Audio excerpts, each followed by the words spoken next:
एक ससुर जो अपने बेटे के बहू को बहुत ही ज़्यादा मानता था, वह अपनी बेटी से भी ज़्यादा भरोसा करता था उस पर।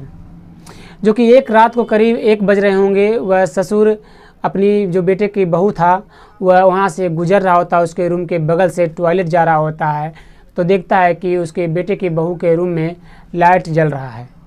उसे लगता है कि इतना रात को लाइट क्यों जल रहा है, तो वह जाता है गेट पर और गेट से झांकने की कोशिश करता है, तो उसे कुछ नहीं नज़र आता है। तो उसे कुछ समझ में नहीं आता है कि आखिर लाइट क्यों जल रहा है। तो वह बगल वाले खिड़की के पास जाता है।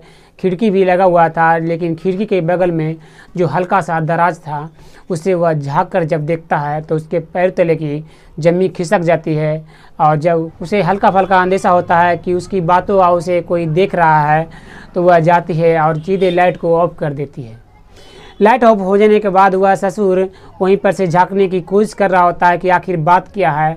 तब तक वह जो होती है बहू बेटे की, वह जाती है खिड़की को अचानक से खोल देती है, तो पाती है कि उसका ससुर जो कि खिड़की के माध्यम से उसे देखने की कोशिश कर रहा है। और वह कहती है कि आप ये ठीक नहीं कर रहे हो, जो इसका खामियाजा आपको भुगतना पड़ेगा। लेकिन उधर जो ससुर कहता है कि तुम्हें खामियाजा भुगतना पड़ेगा, जो कि तुम ठीक नहीं कर रही हो, जो तुम धोखा इतनी बड़ी दे रही हो। इतना कह देने के बाद वह ससुर चला जाता है और वहाँ पर जो उसकी बहू होती है वह सोच में पड़ जाती है कि अब मेरा क्या होगा। फिर जो होता है उसके बाद की कहानी जाना बेहद ही हैरान और परेशान होंगे। सो नमस्कार, आदाब, सत श्री अकाल दोस्तों, आप देख रहे हैं अनोखी अपराध, जिसे देख आपके पैरों तले जमीन खिसक जाने वाली है। ये घटना भरतपुर राजस्थान की है, जहाँ पर रीमा नाम की जो लड़की थी वह अपने ससुराल में होती है। वह किचन में जाती है और किचन में खाना पकाते वक्त ही किसी को मैसेज करती है कि मुझे तुमसे मिलना है, जो तुम्हारी याद आ रही है, जो तुम कब आओगे। ये सब मैसेज वह जब करता है, उधर जो जाता है मैसेज, तो वह एक जो व्यक्ति होता है वह पढ़ता है और मुस्कुराने लगता है। उसका दोस्त और वह दोनों मिलकर शराब पी रहे होते हैं। वह दोस्त कहता है कि तुम्हारे नंबर पर किसका मैसेज आया है जो तुमसे पढ़ कर तुम मुस्कुरा रहे हो। तो वह कहता है कि मेरे घर से है, जो कि वह कह रही है कि मैं तुम्हें याद कर रही हूँ, जो कि तुम्हें मेरी याद नहीं आती, जो मैं तुम्हारे बिना एक पल भी अब नहीं रहा जाता, जो तुम कब आ रहे हो, तुम कोशिश करो कि मुझसे मिलने आओ, कम से कम कुछ हल्का फल्का टाइम निकाल कर वो आओ। ये सब वो मैसेज में लिखी है। इसी को मैं सोच रहा हूँ कि उसका रिप्लाई क्या करूँ। तो वह दोस्त कहता है कि क्यों ना, जब वो मैसेज कर रही है, तुम्हें याद कर रही है, तुम्हें मिलने जाना चाहिए। तो वह कहता है कि मैं यहाँ दिल्ली में, और वो सीधा राजस्थान भरतपुर में है, जो कि करीब 2.5-3 घंटे का रास्ता है। मैं इतनी रात को निकलूँगा तो वहाँ कब पहुँचूँगा। तो वह दोस्त कहता है कि अगर मैं होता तुम्हारी जगह पर, तो मैं तुरंत जाता, उसे मिलकर आ जाता। जितना भी टाइम लगे, अगर वो मुझे याद कर रही है तो मैं वहाँ पर पहुँच जाता। दोस्त की बात सुनने के बाद वह तुरंत मैसेज का रिप्लाई करता है कि मैं आने वाला हूँ, जो कि तुम 11 बजे रात तक मेरा इंतज़ार करना, जो मैं तुम्हारे पास पहुँच जाऊँगा। वह दोस्त और वह दोनों वहाँ से निकल जाते हैं। वह जो महिला होती है रीमा, वह तैयारियों में लग जाती है, पेन ओढ़कर हम तैयार हो जाती है कि उसके घर कोई आने वाला है। वो खाना पकवान सारी चीज़ों को वह पकाती है जल्दबाजी में, और अपने रूम जाती है और जितना में जो होता है मेकअप वगैरह सभी वह कर लेती है और बिल्कुल दुल्हन की तरह वह तैयार हो जाती है।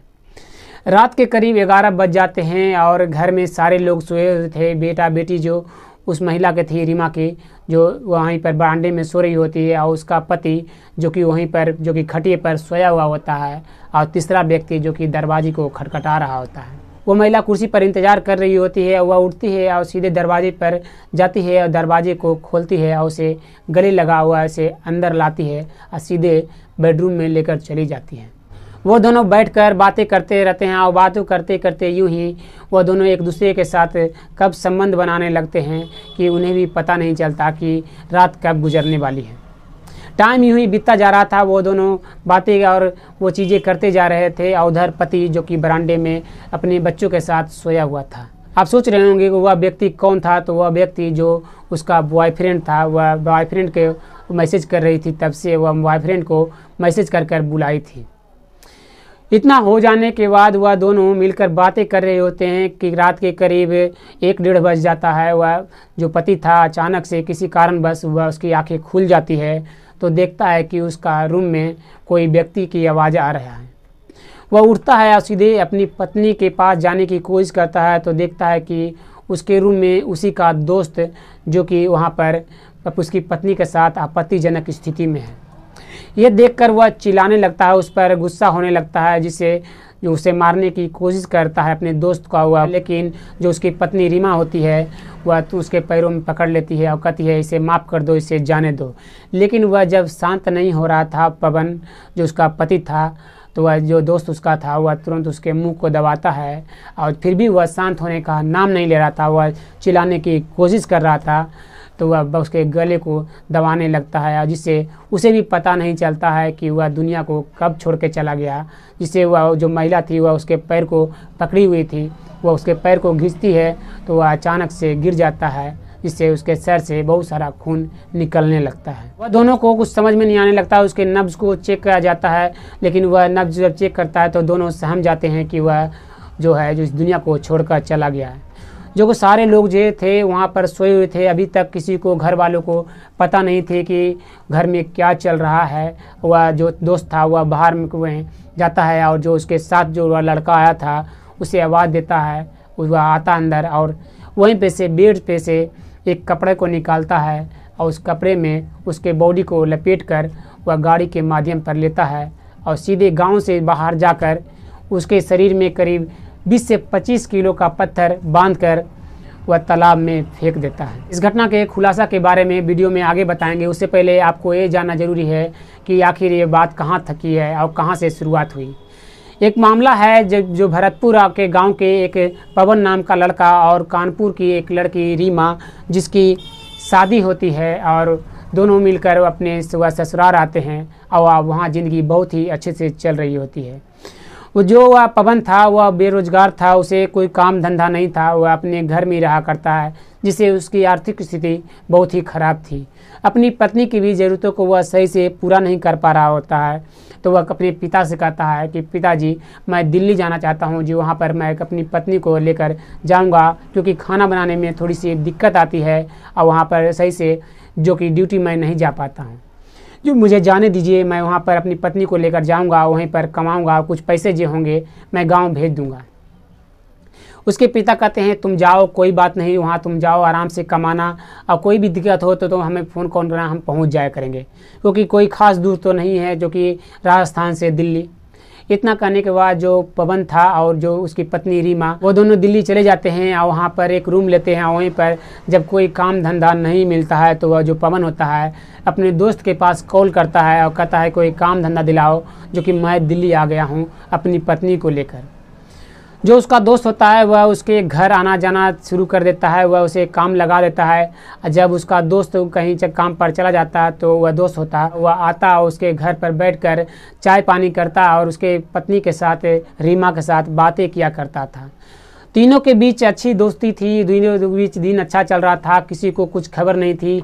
लेकिन धीरे धीरे उसके जो पवन का जो दोस्त था और रीमा के बीच धीरे धीरे बातों ही बातों में नज़दीकियाँ बढ़ती जाए गई। जो कि जब पवन बाहर रहा करता था तो वह दोनों मिलकर बातों ही बातों में एक दूसरे के साथ अक्सर संबंध बना लिया करते थे।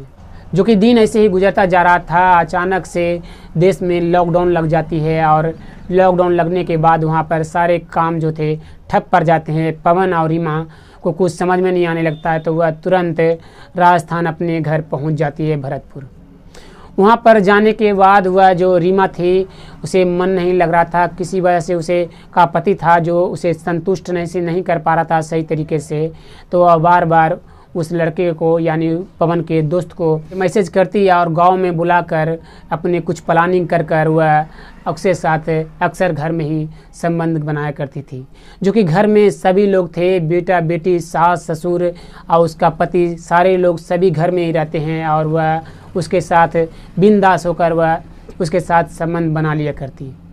दरअसल जो उसका प्लानिंग था वह ऐसा प्लानिंग था कि जब सारे लोग खाना खाने बैठते वह खाने में कुछ मिला देती, जिसके कारण वो उसके नींद आ जाता सारे लोगों को, वह जल्दी से सो जाते, जिस वह गहरी नींद में चले जाते।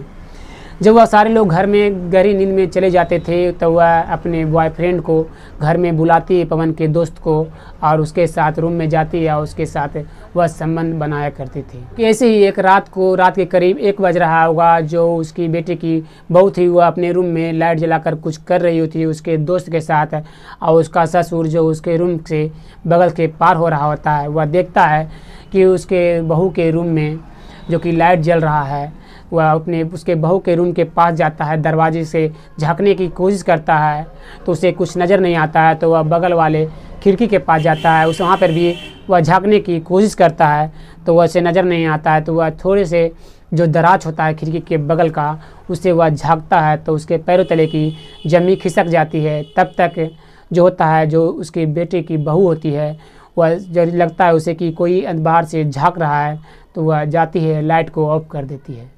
अंदर में वो जो दोस्त था और वह जो रीमा थी, वो दोनों मिलकर आपत्तिजनक स्थिति में थे। वह ससुर जो था ये सब देखकर वह बहुत ही चिचिया रहा था, उसे लग रहा था कि उसके बेटे के साथ ये लोग जानबूझकर किए हैं। ससुर होता है वह यह सब सोच ही रहा होता है कि जिस पर वह सबसे ज़्यादा भरोसा करती थी, जो वह अपनी बेटी से भी ज़्यादा, वह उसी के साथ वह धोखा दे रहा है। ये सब वह सोच ही रहा होता है कि अचानक से उसकी बहू आती है और वहाँ पर खिड़की को खोल देती है और कहती है कि आप आज ठीक नहीं किए हो, जो मेरे रूम में झांककर तुमने ये सब देख लिया। वो आकार मारकर अपने ससुर को बोल रही थी और जो अंदर उसका पवन का दोस्त था वह भी कहता है कि तुमने आज ठीक नहीं किया है, जो तुम्हारे बेटे के साथ जो हुआ है जो अब तुम्हारे साथ होगा। जो वह ससुर था वह तुरंत भागा जाता है, सारे घर वाले जो थे वह सारे को जगा देता है और वह जो पवन का दोस्त था वह वहाँ से फरार हो जाता है। इतना होते होते सुबह के 6 बज जाते हैं। जो पवन का पिता होते हैं वह तुरंत सुबह 6 बजे ही सीधे अपने पास के थाने में चले जाते हैं। वहाँ पर कहते हैं कि साहब मेरे बेटे के साथ अन्याय हुआ है, जो कि मैंने सोचा था कि वह उसे पैर फिसलने के कारण वह इस दुनिया को छोड़कर गया है, लेकिन उसे मेरी बहू और उसके बॉयफ्रेंड जो कि है उसका उस दोनों मिलकर मेरे बेटे को इस दुनिया से अलविदा कर दिए हैं। उसे गिरफ्तार कीजिए। मैं उस इंसाफ चाहता हूँ, अपने बेटे का इंसाफ की आपसे गुहार करता हूँ।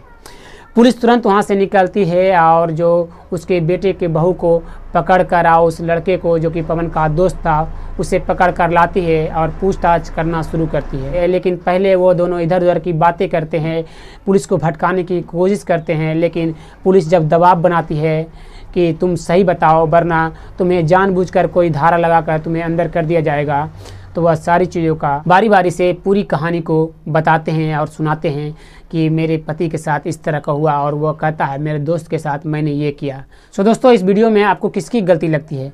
क्या उसकी पत्नी की गलती थी जो अपने पति को रहते हुए भी वह उसके दोस्त के साथ इश्क फरमा रही थी, या फिर उसके पति की गलती थी जो अपने दोस्त पर भरोसा कर वह बाहर गया और वह अपनी पत्नी को न और उसके साथ बैठाकर साथ में बैठकर दारू पिया करते थे, वह ये गलती किया कि या फिर उसके पिता की गलती थी जो ये सब चीज़ों को वह देखकर पुलिस के पास गया?